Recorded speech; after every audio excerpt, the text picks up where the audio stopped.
नमस्कार, मैं धनपत सिंह राव। हम वनाधिकार अधिनियम के बारे में बात करेंगे।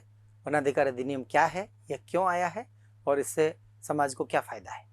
अनुसूचित जनजाति एवं अन्य परंपरागत वन निवासियों के पारंपरिक वन अधिकारों को मान्यता देने के लिए अनुसूचित जनजाति और अन्य परंपरागत वन निवासी वनाधिकारों की मान्यता अधिनियम 2006, नियम 2008 एवं संशोधित नियम 2012 को भारत की संसद के द्वारा पारित किया गया था। इन नियमों के अंतर्गत व्यक्तिगत और सामुदायिक वनाधिकार के हक पत्र जारी किए जाते हैं। यह अधिनियम भारत सरकार के द्वारा पारित किया गया है और संपूर्ण राज्यों में यह लागू है। इसकी संकल्पना यह है कि जनजाति समुदाय अपनी आजीविका के लिए वन एवं प्राकृतिक संसाधनों पर निर्भर है। यह लंबे समय से उन संसाधनों को अवेरता आया है, संभालता आया है और यदि उनको संसाधनों के अंदर उपयोग का अधिकार दिया जाए तो वह और अच्छी तरह से उसका उपयोग कर सकता है और उसको सतत विकास की दिशा में आगे लेकर जा सकता है। वनाधिकार के लिए राज्य स्तरीय टास्क फोर्स का गठन किया गया है, जो जनजातीय क्षेत्रीय विकास विभाग के आयुक्त महोदय की अध्यक्षता में उदयपुर जिला कलेक्टर महोदय एवं फॉरेस्ट विभाग के अन्य अधिकारियों के साथ में है।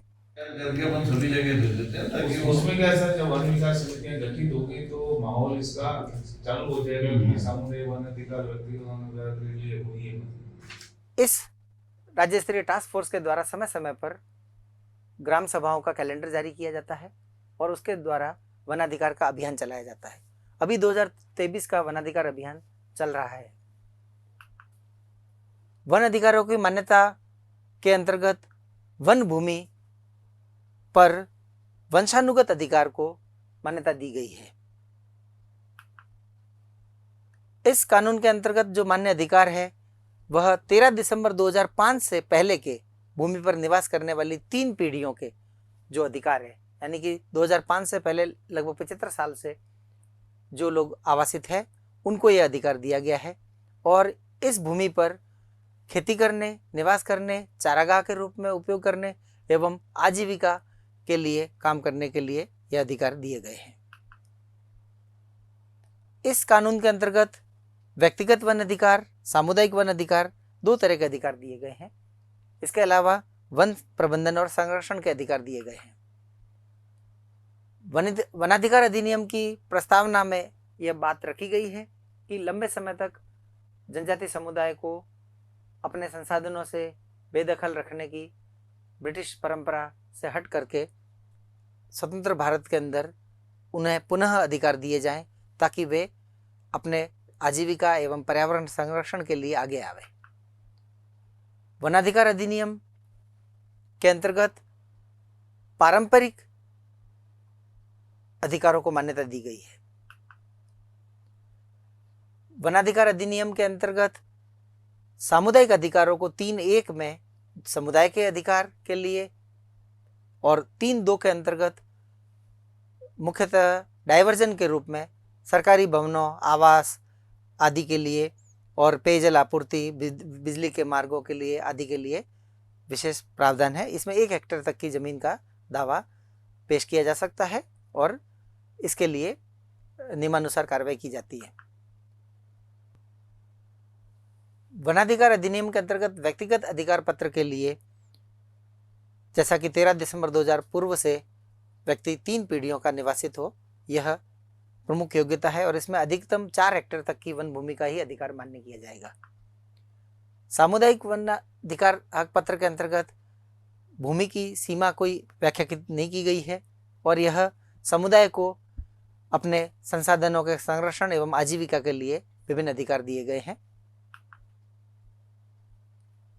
सामुदायिक दावों के लिए जो साक्ष्य प्रस्तुत किए गए हैं वे साक्ष्य पुराने कोई अभिलेख, जानकारी या निवास होने का कोई जानकारी मिले, सिंचाई प्रणालियाँ, बोया हुआ कोई पेड़ हो, अन्य कोई कुआं, स्ट्रक्चर, कोई शमशान घाट हो, उसको आधार माना गया है। इसके साथ ही 2 वरिष्ठ नागरिकों के गवाही भी इसमें शामिल है।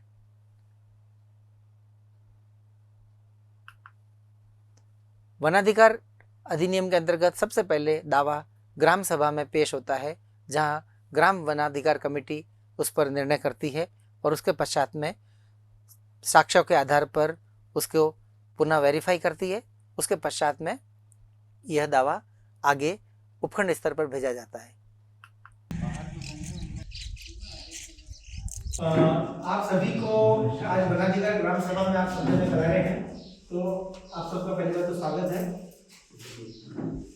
अपने सामुदायिक वनाधिकार का दावा जो है अपन ने दिए हैं खूब सारे, और अपन को अब एजागावास के राजस्व गांव में सामुदायिक वनाधिकार का पट्टे करना है। अभी आपको पता होगा कुछ समय पहले एक ग्राम सभा पहले भी अपन ने की थी, जहां पर वो माइंस वाला दावा था वो भी अपने सामने आया था। तो वो निजी आदमी का दावा था, लेकिन अपन निजी अपने आम नागरिकों के दावे भी अपन ले रहे हैं और अपन इसमें प्रयास करेंगे तो उसका अच्छा रिजल्ट आएगा। 1 मार्च से 30 जून के बीच में उदयपुर जिले में ये बड़ा अभियान चलेगा। आप सब जनों को ये ध्यान में रखें कि अपन दावा ले लें। वनाधिकार कमेटी को यदि दावा स्वीकार योग्य नहीं है तो 60 दिन के लिए अपील प्रारूप है। उपखंड स्तर पर समिति उपखंड अधिकारी की अध्यक्षता में होती है और यहाँ विकास अधिकारी सदस्य सचिव के रूप में होते हैं। यह कमेटी ग्राम वनाधिकार कमेटी के द्वारा भेजे गए दावों को जांच करती है और जांच करने के बाद में इसके ऊपर निर्णय लेती है। उपखंड स्तर से पारित दावों को जिला स्तरीय समिति के पास भेजा जाता है। यदि उपखंड स्तर से दावा खारिज होता है तो उसके लिए अपील के प्रारूप है। 60 दिन के अंतर्गत अपील जिला स्तर पर की जा सकती है।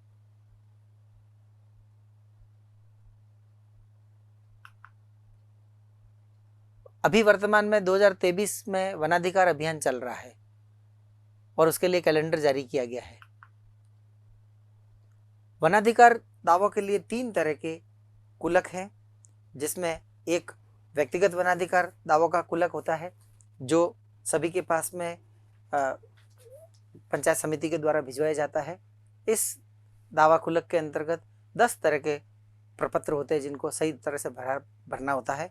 उसके पश्चात में ग्राम स्तर पर वनाधिकार कमेटी के सामने रख करके वहाँ पर ग्राम विकास अधिकारी, सरपंच, वनाधिकार कमेटी और उसके पश्चात वन विभाग के कार्मिक और राजस्व विभाग के कार्मिक इसको देखते हैं। राजस्व विभाग के कार्मिक जब जमीन का खसरा वगैरह देखने के बाद में उसके पश्चात वन विभाग के कार्मिक जीपीएस करते हैं। यही सामुदायिक दावा प्रपत्र है। इसमें 11 प्रपत्र शामिल है जो समुदाय के दावे को पुष्टि करता है। 3-2 के अंतर्गत सिर्फ एक दावा पत्र होता है जिसमें 2 पेज का पत्र होता है। इसके अंतर्गत सरकार को प्रेषित करने के बाद में सरकारी भूमि या रेल, रोड, लाइन वगैरह के लिए मांग पत्र रखा जाता है और इस पर दावा आगे बढ़ाया जाता है।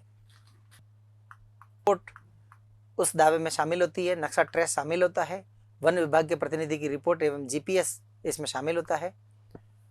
उसके पश्चात में यह दावा ग्राम सभा के संकल्प के साथ में उपखंड स्तर पर भेजा जाता है। उपखंड स्तरीय समिति अपनी कार्रवाई के पश्चात इस दावे को जिला स्तर के लिए भेजती है। आप सभी के सामने आज वनाधिकार अभियान की बैठक चल रही है। सभी कार्मिक और सभी जनप्रतिनिधि हमारे बीच में बैठे हुए हैं। 1 मार्च से लगा के 30 जून के बीच में अभियान चलेगा और हम सभी को सामुदायिक दावा दे सकेंगे, ऐसा हमारा ज्वाइंट प्रयास रहेगा। समाज के जनप्रतिनिधि, समाज के सिविल सोसाइटी के जो एनजीओ स्वयं सेवक, वन विभाग के अधिकारी, पंचायत के अधिकारी, राजस्व विभाग के अधिकारी, सभी का यह फर्ज है कि हर व्यक्ति को दावा तक पहुंचाए। दावा का कुलक हमने बनाया है, उसको भरे और 30 जून को हमारे यहाँ से वर्ल्ड रिकॉर्ड बने। यही हम सबका ये संदेश है जिला कलेक्टर महोदय का, डिविजनल कमिश्नर साहब का और हमारी सरकार और भारत सरकार। सामुदायिक दावों को प्राप्त करने के पश्चात में इस पर सरकार द्वारा विशेष अधिकार दिए जाते हैं, जिसमें सामुदायिक क्षेत्रों का विकास एवं जनजातियों को विशेष अधिकार देना है और अन्य समुदाय भी इसके अधिकार के पात्रता रखते हैं। और उसके पश्चात सामुदायिक दावा विकास समिति बना करके राजस्व गांवों को सरकार के द्वारा बजट भी आवंटित किया जाता है ताकि उसका अधिकतम योग्यता के साथ में उपयोग किया जा सके। इस तरह से वनाधिकार के दावे बनाने की एक सरल सी प्रक्रिया है जिसमें राजस्थान सरकार के विभिन्न अधिकारी कर्मचारी शामिल होते हैं और सभी जनप्रतिनिधियों के सहयोग से, आम नागरिकों के सहयोग से, सिविल सोसाइटी के सहयोग से हम प्रयास करें तो वनाधिकार के पट्टे मिल सकते हैं। यह हस्तांतरणीय है लेकिन यह पंचानुगत है, इसलिए वनाधिकार के दावों के लिए अभियान के अंतर्गत सभी जन शामिल होकर के अधिकाधिक लोगों को पट्टे दिलाने का काम करते हैं। और यह वनाधिकार का दावा वन क्षेत्रों में परंपरागत रूप से रहने वाले निवासियों के लिए आजीविका, पर्यावरण सुरक्षा एवं उनके परंपरागत रीति रिवाजों, प्रथाओं के लिए महत्वपूर्ण है। धन्यवाद।